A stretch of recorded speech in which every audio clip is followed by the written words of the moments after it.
Even if I can butcher your name, all in one mighty.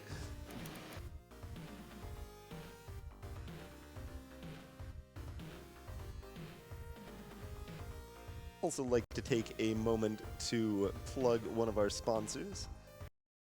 Power Up Audio is an indie sound studio from Vancouver, Canada. They've worked on games like Crypt of the Necrodancer, and they are working on Super Meat Boy Forever as well. Their entire team is here at SGDQ helping us handle the audio portion of things.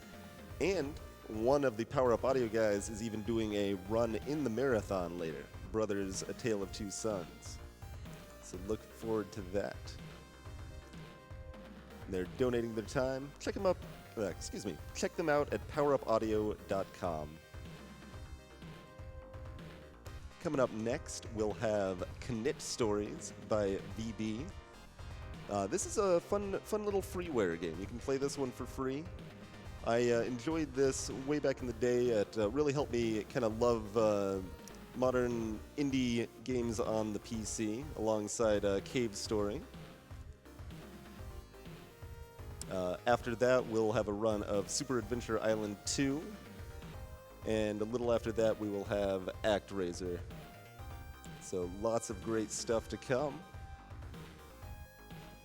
Also like to remind you that any donations during the entire marathon will go towards a custom Corsair PC.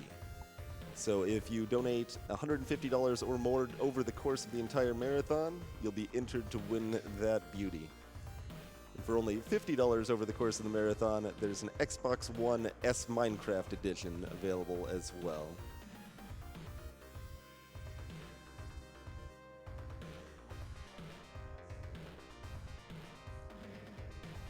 We've got a $20 donation from Chad Buknek, Buknecht, that says, I hop into SGDQ and what do I hear other than the soothing voice of Twinge as our announcer? What a treat.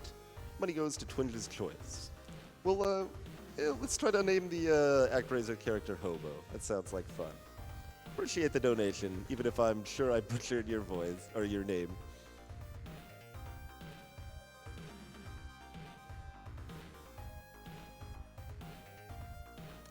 SGDQ is also sponsored by Fangamer. You can check them out at fangamer.com. They've got a lot of official merchandise for awesome games like Undertale, Hollow Knight, Hyper Light Drifter, and many more. They've got 2 Earthbound books available that will absolutely not help your speedrun time, but contain a lot of fun and interesting information. Got all sorts of great t-shirts, figurines, pins, plushes, and books. All profits from sales of GDQ merch goes directly to Doctors Without Borders. I'm actually wearing a Fangamer shirt right now.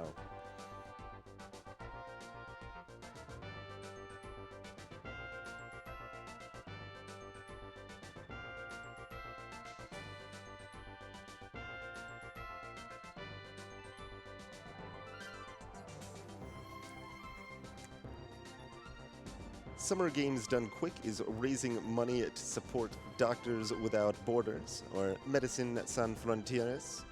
They're an international independent medical humanitarian organization, and they deliver emergency aid to people affected by all sorts of nasty stuff like armed conflicts, epidemics, natural disasters, or malnutrition. They've provided care in about 70 countries across the world, and on any given day, thousands of individuals representing dozens of nationalities can be found providing assistance to people caught in all sorts of issues all across the world. These are all sorts of people from all walks of life, like doctors, administrators, laboratory technicians, mental health professionals, logistics experts, and many, many more who work in accordance with MSF's guiding principles of humanitarian action and medical ethics. Back in 1999, they received the Nobel Peace Prize for their efforts.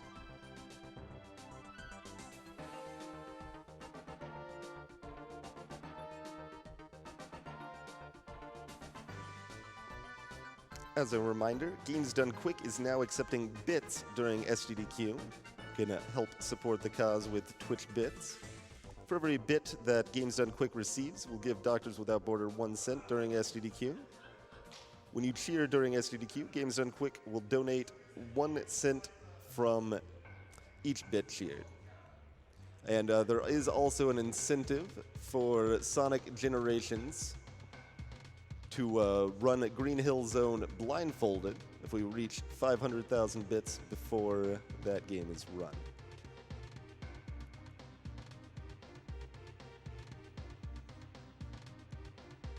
Another one of our sponsors is Corsair, Corsair.com. They've got PC components, and they were founded back in 1994, been in business quite a while, recognized by pro gamers and PC enthusiasts worldwide. And of course, they're also providing the awesome custom PC that you can win if you donate $150 or more over the course of the marathon.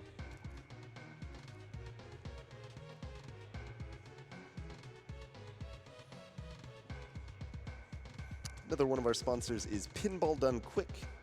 During this quick break, feel free to check out Pinball Done Quick on their side stream at twitch.tv/mlpinball. Donate and have a chance to win a Star Wars pinball machine. All of their subs and cheers benefit Doctors Without Borders, and all follows will be entered into a daily midnight drawing. All right, looks like we're ready for Knytt Stories with VB. All right, am I ready to go? All right, so real quick, this game's really fast-paced, so I'll just do a quick introduction. I'm VB, I'm going to be running, and with me on the couch, we got my boy Dalton, Trev Person, he's going to be running Majora's Mask later in the week, check it out. Sikinar, he's going to be running Jak 2 later in the week, be sure to check that out as well. And Jeff. So I'm ready to go in 3, 2, 1, go. All right, so this is Knytt Stories. It's an indie Metroidvania game made by a guy named Niflis, who you may know for more popular retail games nowadays, like Within a Deep Forest, or Night Sky, or Knytt Underground. But this is one of his older games that was released before he made all those. So what Knytt Stories actually is it's a level creation software program so that anybody can make their own levels using this engine. And it comes bundled with one game, which is this one, The Machine. And it is just a basic showcase of everything you can do using Knytt Stories. And it's actually a really cool speedrun. There's a lot of techniques and fast movement. I really enjoy this run, and it's really chill. So, you know, grab a cup of coffee this morning and chill out with Knytt Stories. But there is one sequence break coming up. It's called Early Double Jump. It's really hard, so I need to focus. Dalton's going to explain it. Go on ahead. Early double jump, it's normally you would need high jump, which is you get that a bit later on and you have to backtrack, so this saves about a minute. You can get this with regular jump. That was it right there. It's one 3-frame input and then a 2-frame input. So I took a safety save there because it's not quite over yet. All this platforming is...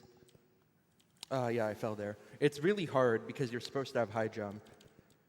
This jump in particular is extremely precise. So I kind of need to focus for it. There we go. So early double jump was the first real big sequence break found in this game. This game, despite being pretty innocent looking, actually has a rather storied speedrun history. So here I can do a trick called early laser cycle, which I failed, which is pretty neat.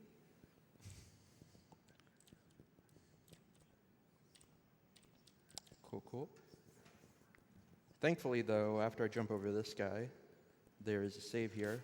Also, I know there's no music, and that's boring, but there's going to be music later, I promise. It's just the first area that doesn't have music. And double jump. Cool, cool. That's early double jump. It's probably the hardest of all the sequence breaks, but we're past it now. So within the past couple months, Knytt Stories has actually gone over a pretty big renaissance as a speed game. And there's been a bunch of new tricks found, one of which is coming up right here. It's something called the flyer double jump. A little too late. And this allows us to do something called top route. And top route to high jump saves about 25 seconds, which is a huge save. So it's one of the big renovations that's happened in the run in the past couple months. And it's mostly thanks to two new runners, who I'll give a big shout out to later. that all this is possible. And cool little movement here. You can manipulate enemies by moving in this game. And we got high jump. That was a pretty good top route. A lot of the enemies along that path are RNG based, about when they shoot and where they shoot. But I got pretty good RNG, so I was able to dodge them all. A lot of the RNG in this game isn't just like you get bad RNG and you lose time. It's you get bad RNG and you have to react. So if you're a good player and you practice, you can basically negate most of the RNG in this run. So to talk a bit about the category I'm doing, this is the machine 100%. I already brought up what 100% is. Or I already brought up what the machine is. It's the level that comes bundled with the game. But what 100% is you have to get all the items and get the secret ending at the end of the game. So normally there's only one item that's optional, and that's the detector, which I'll be getting. But using glitches, an 90% run can also skip the hologram, which skips another major area. So 100% exists to show off more of the game. It also ends with the secret ending, which means you have to get all 4 red keys, or all 4 keys, one of which is red, excuse me, to unlock the secret ending at the end. So here I'm going to get Eyeball, which allows you to see spooky ghosts, and also has Sikinar's favorite song in the game. And after I get Eyeball, I need to do something called ghost jumps, which are pretty precise, so I kind of need to focus for it. That's 1. Nice, got both ghost jumps.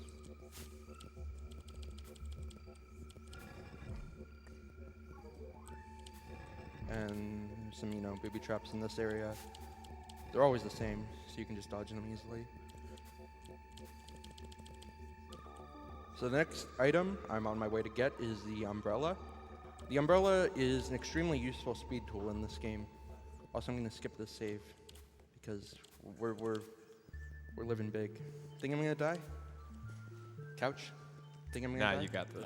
Think I'm going to die? Think I'm going to die? 50-50. Ooh, 50-50. I don't like those odds. Okay, cool. I made it. Cool. I'm proud of me. I'm proud of you too. I'm proud of you, Thanks. VB. Thank you, Dalton. I think that was Dalton that said that. Anytime. Okay. Thanks, Dalton. Yeah. So here I get the umbrella, which is a very useful speed tool because it allows for a lot of skips to be done. The downside of umbrella is that it is very slow to use in just regular movement. There was also kind of a sketchy dodge, but I made it. It's okay, chat. We did it. We can get through this together. So here I'm going to go over the top of this part, and this is the first skip that's made possible with umbrella. If I were to go along the bottom, I would have to wait for lasers to get out of the way. On the way there, that's like a perfect laser cycle, so you can just run right through. But on the way back, you'd have to wait, and that's really slow. So you go over the top. So coming up is going to be the first really big, route deviation from, a casual playthrough. I guess early double jump's a big deviation, but this is another big one. This is going to be the Blue Cave skip. Normally, to get back to the main area, you're supposed to go through Blue Cave, which is an area you'll be seeing later, because it's where the secret ending is. But it's slow to go through it now, so I'm just going to do a skip called Blue Cave skip. It's actually the skip that's been giving me the most trouble recently, so hopefully I can get this decently fast. If it takes me a couple tries, I'm not going to be too upset about it. But I do need to focus. Serious time.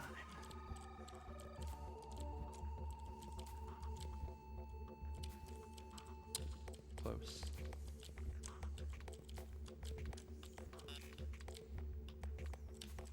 There we go.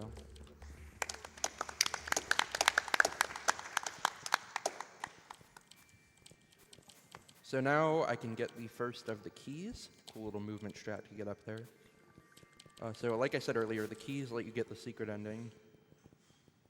And the first key is in this area. You can also only get the keys on normal mode, which is why we play on this mode for the speedrun. Cool little strats here to try and avoid RNG as much as possible.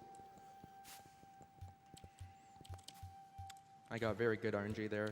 That flying guy can snipe you if he's too low, and it's not a fun time. So now I'm going to go to my favorite area in the speedrun, the summit. Not to be confused with the Smash Summit. But starting off, there's already one really cool jump at the beginning.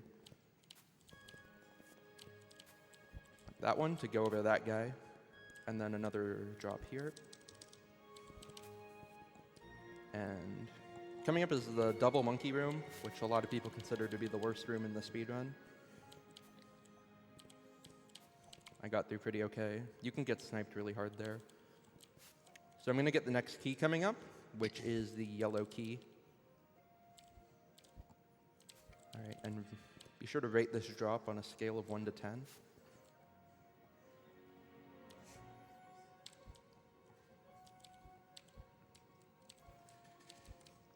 That was like a 7. What do you guys think? I was going to say 8. Yeah, 7 or 8. Okay. I'm proud of that. I would like put that on my refrigerator, that drop. Frame it. Frame it. So what the hologram, the item I just got does is normally there's a lot of enemies that only attack you when you get close to them, but the hologram makes it so that they don't detect you when you get close to them. So it's really useful. It's required actually for casual playthrough to get around some enemies. Like I said, an ending percent run can skip it through glitches that I'll be doing later in this run because they are faster, but you still have to get hologram for the 100% definition. All right, so coming up is the detector item, which I mentioned earlier is the only truly optional item in this game. What it does is it makes Junie glow red when there's enemies near her, or blue.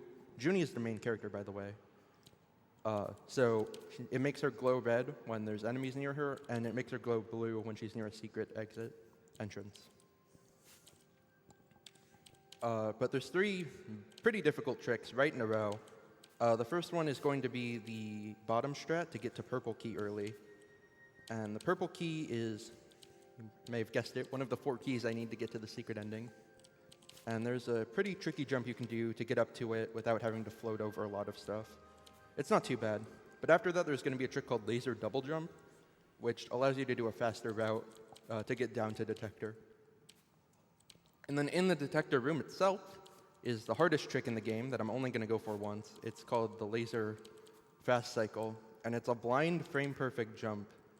Getting into the lasers is pretty easy, but getting out is the blind frame perfect jump. That's the top route, or bottom route for purple key. Pretty easy.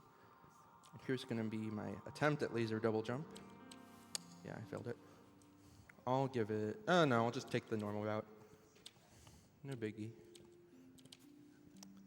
We've got a $50 donation from Manzome Bromide that says, always glad to see independent games getting more publicity. I'm very glad to Nicholas in particular to get a bit of the spotlight. Looking forward to the Kinect Stories run. And speaking of, we have a $517.06 donation from Nicholas. Nice. What's up? Okay, hold on 1 second. Before you read that, I need to go for this trick. I need to focus for it. Oh, that was really close. That was 1 frame off. Okay, now I'm just going to go for the regular cycle. You can read that donation now. Excellent. For those keeping track, that was the dev of this game who says, I'm super excited about your Knytt Stories run. Good luck on your run. Save the animals. There's actually a Knytt Stories level about saving the animals, so it's an easy choice. Nicholas has actually been extremely supportive of me running this game in GDQ. So shoutouts to him. It's really cool when indie devs and the speedrunning community can get together. All right, so now I'm going to make my way down to the most complex skip in the game. It's the machine out of bounds. So basically, this is going to look pretty similar to the other tricks, but I'm going to get out of bounds instead of just getting to another area. And I'll explain the effects of what that actually means after I do it, because it's a decently hard trick, so I kind of need to focus for it. Please don't clap until I get back inbounds, because getting back inbounds is almost as hard as getting out of bounds.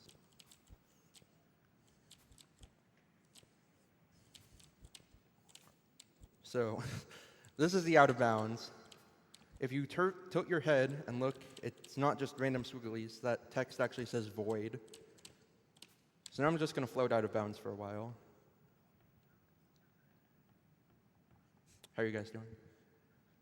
Pretty good. How about you? Cool. So now I'm back in bounds, and now I'm in the purified area. So what that did was, normally you're supposed to go through the machine cave and turn off the machine, and that makes the world purified and not polluted anymore. But what actually happens in the game is when you turn off the machine, the game warps you to a purified map, because the game can't change maps like that.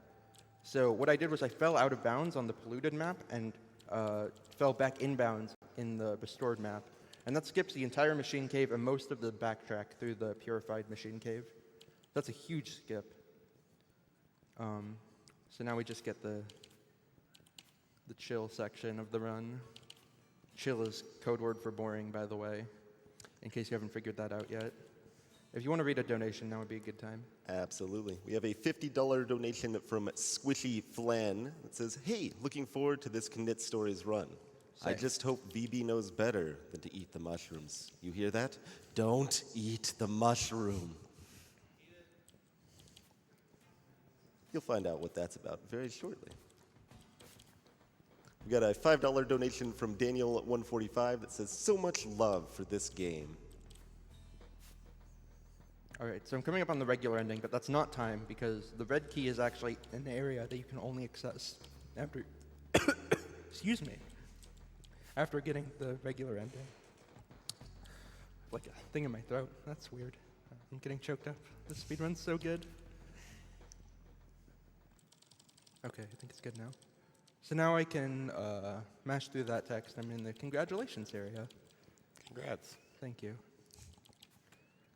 This is the red key room. It gets pretty trivialized by hologram, because there's orbs only attack you, or only attack the hologram and not you.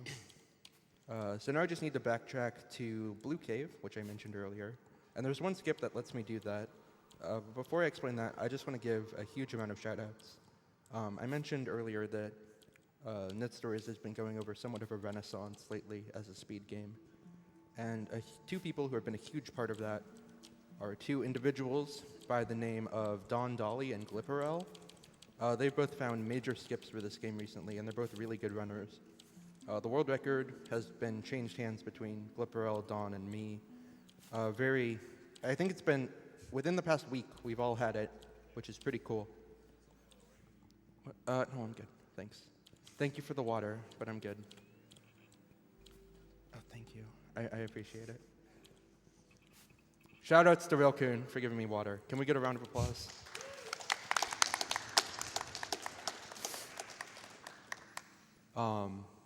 So yeah, a big shoutouts to both of those two people for making the speedrun a lot shorter. The world record dropped from 1644 to now it's at 1504.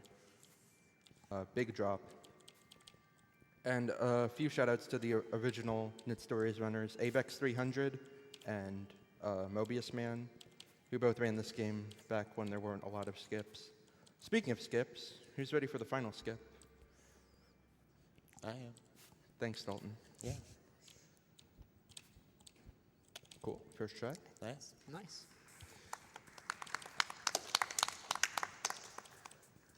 So now I'm going to go through Blue Cave and hopefully not die. And it's going to be time in a minute here when I get the regular ending. This ninja trolls a lot. Thankfully he shot low. And I can get into the... Here I'm going to break the key blocks. I guess you don't break key blocks, you unlock them. My bad. Oh, that was a sick death. Gnarly, dude. You mentioned you can only get those keys on the normal difficulty. What do the other difficulties change, since I believe all damage kills you instantly in this game? It changes, normal adds, oh wait, get ready on time? Time. Normal adds more enemies and some obstacles are harder. That was a speed run. Shouts to the secret ending. Yay. Truly secret ending. I like the music. What was the time on that? 1648. That's good. That's Nice. not bad. 16 was my goal for the marathon, so I'm happy with that. No, I'm not eating the mushroom. I apologize. So that's pretty much it from me. Thanks for watching Knytt Stories, and I guess a final shout out would be to Nifless for making this amazing game, and he's still making games to this day.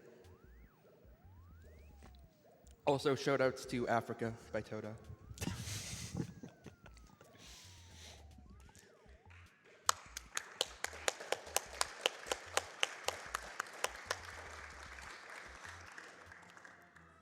Thanks again to Nicholas, the dev of that game, for their generous donation.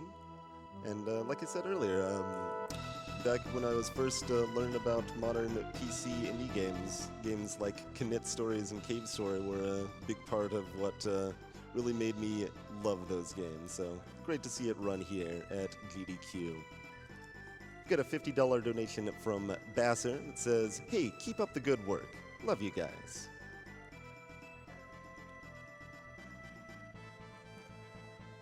Have a $20 donation from Viranin that says, "Have some money, you wonderful peeps." Heart. Appreciate it. $10 donation from Mortate that says, "Greetings from the Czech Republic."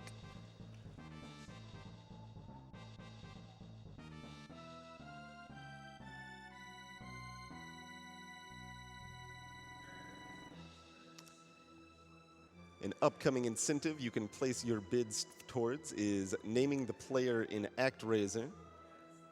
Currently in the lead is CBX with $240. Second place is Announcer's Choice, which will be Hobo. And third place is Siabhan. So if you'd like to name the character in ActRaiser, make sure you get your donations in for that shortly. A little bit after that, we'll have the Sonic CD run. You'll have a chance to place your bids towards the soundtrack. Currently, the Japanese soundtrack is leading with $600, the US soundtrack trailing behind with $290.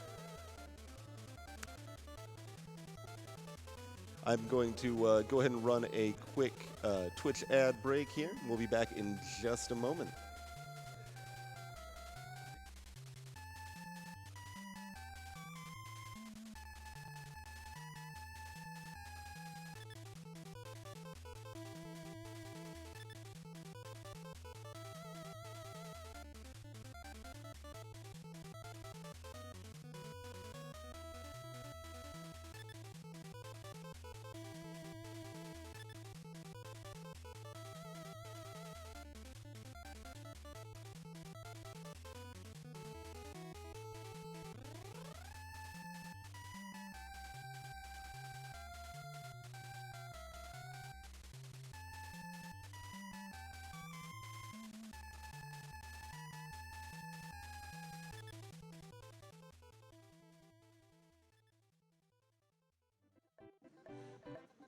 Alrighty, we're back. We got a $5 donation from Killzuzard that says, "Sometimes it's good to be bad. Kill the animals and save the frames."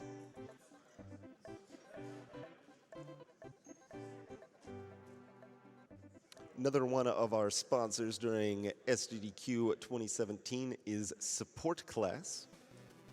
They're a visual design and development team providing broadcast graphics and production services for live events, esports, and professional live streams, with or without commercial-grade hardware.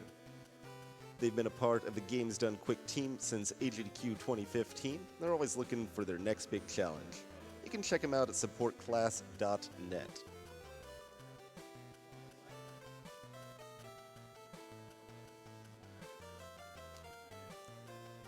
We've got a $20 donation from Del Sifo Dias that says, "Traditions must be kept alive. Donating in the graveyard shift. You guys keep the marathon running, sitting there, rather alone, still motivated, giving such a lovely commentary. You're all doing amazing. Thank you for staying awake." Appreciate it, Del.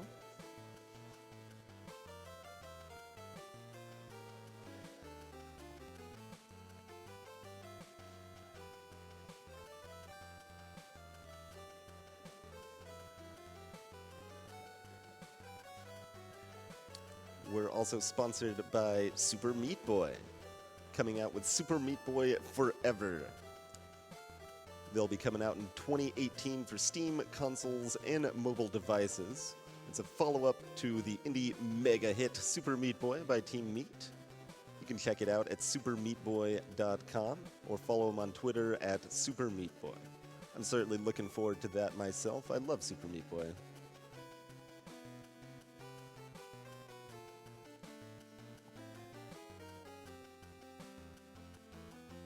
We've got a $5 donation from Alfalfa Scout that says, "Good morning to all the runners." So good to be back at this amazing charitable event. Remember to stretch your arms and hands between your runs and take care. Always good advice. I should stretch more myself. Appreciate it.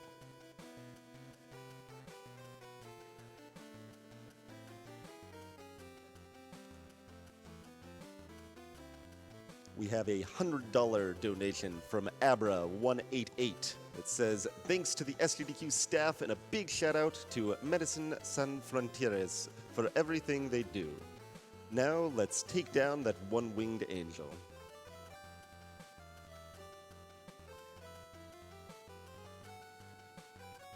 And I do hope my pronunciation of Medicine San Frontiere is a little better than last year, although I'm sure to any native French speakers, I'm still butchering it.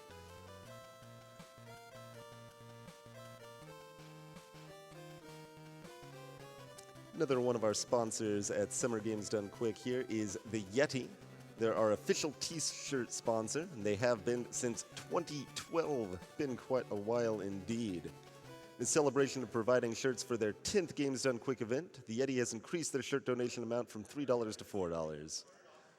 With each $11 shirt sold from the SGDQ collection, they'll donate $4 towards the Prevent Cancer Foundation.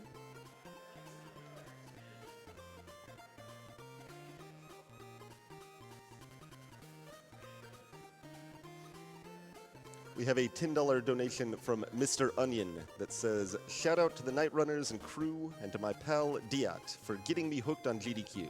Good job, everyone.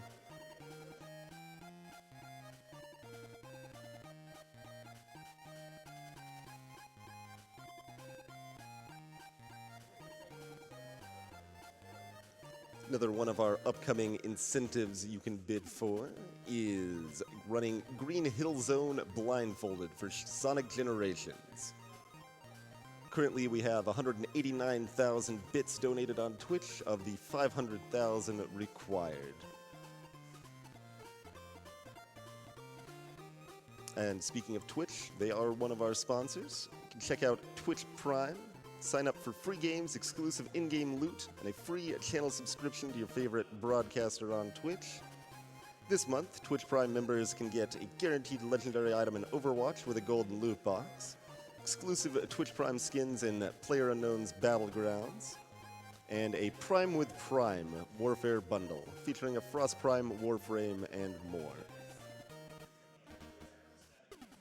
And for anyone unaware, Twitch Prime and Amazon Prime work together, so you can combine those into one subscription.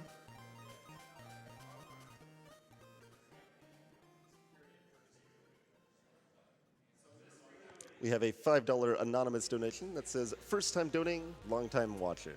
Love all the games done at a speed that does not put me to sleep.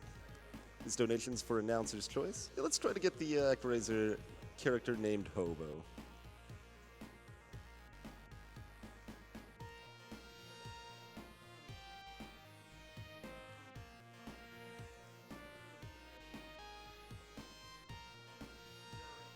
Summer Games Done Quick is raising money for Doctors Without Borders, Medicine San Frontiere.